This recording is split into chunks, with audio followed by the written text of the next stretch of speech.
दोस्तों साल 2026 शुरू हो चुका है और साल 2026 के अंदर भारत रूस मिलकर के कुछ ऐसा करने जा रहे हैं जो आज से पहले कभी नहीं हुआ। दरअसल हैदराबाद के अंदर साल 2026 में विंग्स इंडिया 2026 कार्यक्रम का आयोजन किया जाएगा और इसी कार्यक्रम के दौरान रूस भारत के मेक इन इंडिया को प्रमोट करते हुए अपने दो बहुत ही बड़े ताकतवर विमानों को ऐसे प्रेजेंट करेगा जैसे कि इन्हें भारत की HAL ने बना करके तैयार किया है। अब रूस ये रिफ्लेक्शन दुनिया के सामने देना चाहता है कि भविष्य में इन दो बड़े विमानों का प्रोडक्शन हम भारत में शुरू करेंगे। दूसरी खबर भारत और चीन से सामने निकल के आ रही है, जहां पर भारत और चीन के बीच ट्रेड डेफिसिट को कम करने के लिए सरकार ने हैवी टैरिफ इंपोज कर दिया है इंपोर्टेड स्टील पर। हालांकि इसका असर सिर्फ चीन पर नहीं बल्कि कई और देशों पर पड़ेगा। लास्ट अपडेट भारतीय सेना से, जहां पर भारतीय सेना अब एक नए युद्ध की तैयारी कर रही है और भविष्य में किसी भी बड़े युद्ध के अंदर लंबे समय तक टिके रहने के लिए हमारे पास जितने भी गोला बारूद तैयार किए जा रहे हैं उनका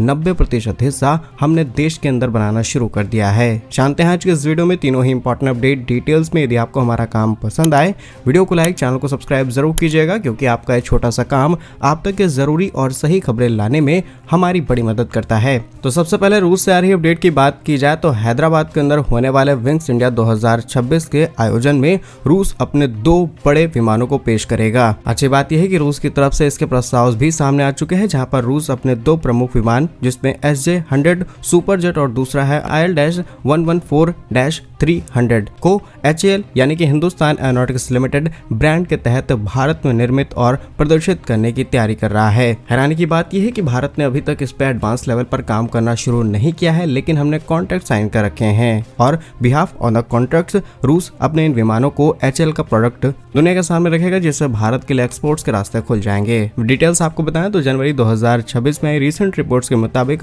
रूस की यूनाइटेड एयरक्राफ्ट कॉर्पोरेशन ने भारत को केवल विमान बेचना नहीं चाहती, बल्कि वह चाहती है कि भारत के ये विमान भारत के अंदर HAL द्वारा बनाए जाएं और उन पर HAL के लोगो लगा हो। और यह कदम भारत की क्षेत्रीय हवाई कनेक्टिविटी, जिसे हम उड़ान योजना कहते हैं, उसको मजबूत करने के लिए उठाया गया है। अगर इस रिपोर्ट के आई इंपॉर्टेंट डेटा एंड फैक्ट्स आपको बताएं तो SJ-100 यानी कि सुखोई सुपरजेट यह एक 87 से 100 सीटर वाला नैरो बॉडी जेट है। इसकी खासियत यह है कि रूस के पश्चिमी पुर्जों से मुक्त रूस पूरी तरह इंजन से लेकर के पुर्जे सब कुछ तैयार करता है। इसका मतलब यह है कि इस पर किसी भी पश्चिमी देश की डिपेंडेंसी नहीं होगी। अगर हमें कोई पार्ट्स एंड कंपोनेंट चाहिए तो हम सीधे रूस से इंपोर्ट करा सकते हैं, इंक्लूडिंग इंजन। जिसमें दूसरा विमान है IL-114-300 और यह एक 68 सीटर वाला टर्बो प्रॉप विमान है, जो कि बहुत सारे दुर्गम इलाकों, कच्ची हवाई पट्टियों पर भी उतरने के लिए बहुत ज्यादा फेमस विमान है। अब भारत का स्ट्रेटेजिक टारगेट ये है कि भारत अगले दशक में लगभग 100 से 200 क्षेत्रीय विमानों की आवश्यकता होगी। रूस का बोइंग और एयरबस जैसे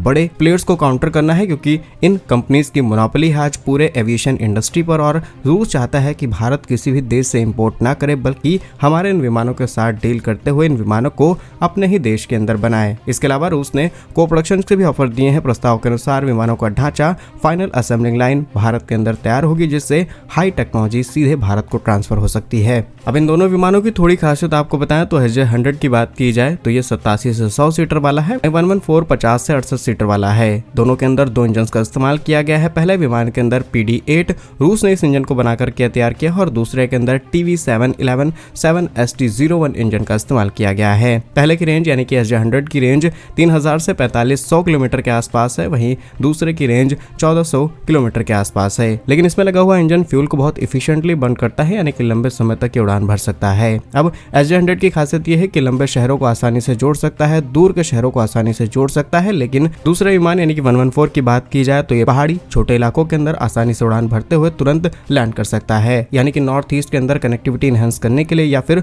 छोटी छोटी लोकेशंस पर एविएशन सेक्टर को प्रमोट करने के लिए इस तरीके के विमानों का इस्तेमाल किया जा सकता है। और शायद रूस ने भी ये चीज भांप ली है, क्योंकि भारत सरकार ने जैसे इंडिगो का इंसिडेंट अपने देश के अंदर देखा, समझ गई कि एक कंपनी की मोनोपोली है, 65% से भी ज्यादा एविएशन इंडस्ट्री इनके कंट्रोल में है, इसलिए 3 और नई एयरलाइंस को एंट्री दी गई है। तो डेफिनेटली रूस के नए विमान आने के बाद और भी एयरलाइंस भारत के अंदर आ सकती हैं और हो सकता है कि रूस इन्हें अपने ही इंडस्ट्रीज द्वारा ऑपरेट करना शुरू करे, जैसे कि नायरा एनर्जी और तमाम ऐसे कंपनीज भारत के अंदर काम करती हैं। बाकी रूस की तरफ से उठाया जाने वाला भारत के लिए पहला कदम होगा। इस पर आप क्या सोचते हैं कमेंट्स में जरूर लिखिएगा। नेक्स्ट इंपॉर्टेंट अपडेट भारत सरकार की तरफ से लगाए गए टैरिफ से सामने निकल के आ रही है, जहां पर भारत सरकार घरेलू स्टील इंडस्ट्री को सस्ते इंपोर्ट से बचाने के लिए यह ठोस कदम उठा चुकी है। जहां भारत की तरफ से लगाए गए 11 से 12% स्टील की वजह से अगले 3 सालों तक चीन सहित कई देशों से स्टील इंपोर्ट पर इतने प्रतिशत आयात शुल्क लगेगा। इससे भारत अपनी डोमेस्टिक इंडस्ट्री को प्रमोट कर सकता है और डोमेस्टिक इंडस्ट्री को बचाने के लिए यह बड़ा कदम है।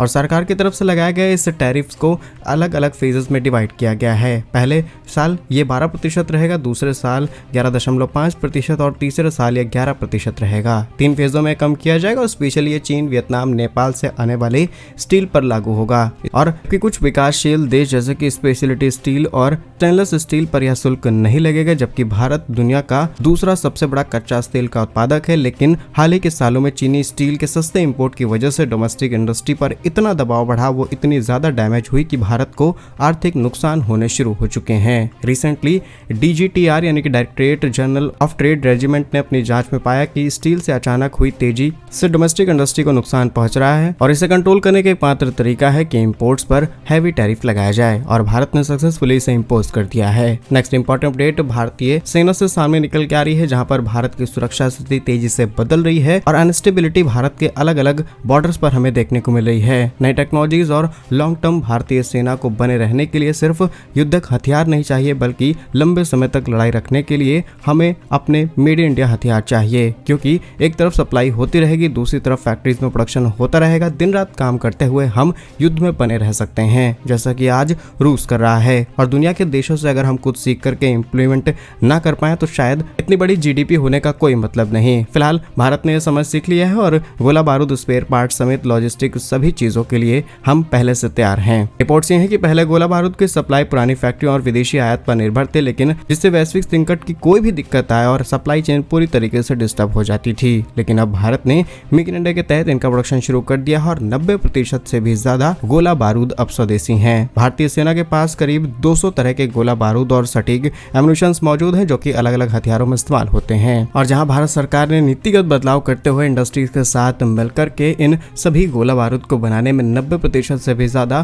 स्वदेशीकरण को हासिल कर लिया है। जल्द ही हम 100% तक पहुंच जाएंगे, यानी कि फिर हमें विदेशी किसी भी कंपनी पर या फिर किसी भी देश पर निर्भर नहीं रहना पड़ेगा ऐसे हथियारों को देश के अंदर तैयार करने के लिए। इसके अलावा कई प्रकार के लाइसेंस हमने स्वदेशी कंपनियों को दिए हैं, जिसमें रिसर्च एजेंसियां, सरकार की फैक्ट्रियां, प्राइवेट कंपनियां एक साथ मिलकर के काम कर रही हैं और आपने इसके कई एग्जांपल्स देखे होंगे। ऐसे ही पिछले 4 से 5 सालों के अंदर अगर कुछ बदलाव की बात की जाए तो भारत सरकार ने खरीद की प्रक्रिया में भी कुछ चेंजेस किए हैं। ज्यादा कंपनियों को मौका देने के लिए कॉम्पिटिटिव बिड्स इनवाइट की गई, कई सोर्स को सप्लाई सिस्टम बनाया गया। मेक इन इंडिया के तहत करीब 16,000 करोड़ रुपए के ऑर्डर दिए गए और पिछले 3 सालों में देसी निर्माताओं को 26,000 करोड़ रुपए से भी ज्यादा के गोला बारूद के ऑर्डर्स मिले हैं। अब तक कई गोला बारूद कंपनियां बना रही थी और अब उन्होंने सप्लाई चेन भी बड़े स्केल पर शुरू कर दी है। तो क्या कुछ कहना है आपका तीनों अपडेट्स पर कमेंट्स में अपने राय जरूर लिखिएगा। भारत कैसे ही वीडियोस पाने के लिए वीडियो को लाइक, चैनल को सब्सक्राइब जरूर कीजिए। वंदे मातरम, भारत माता की जय।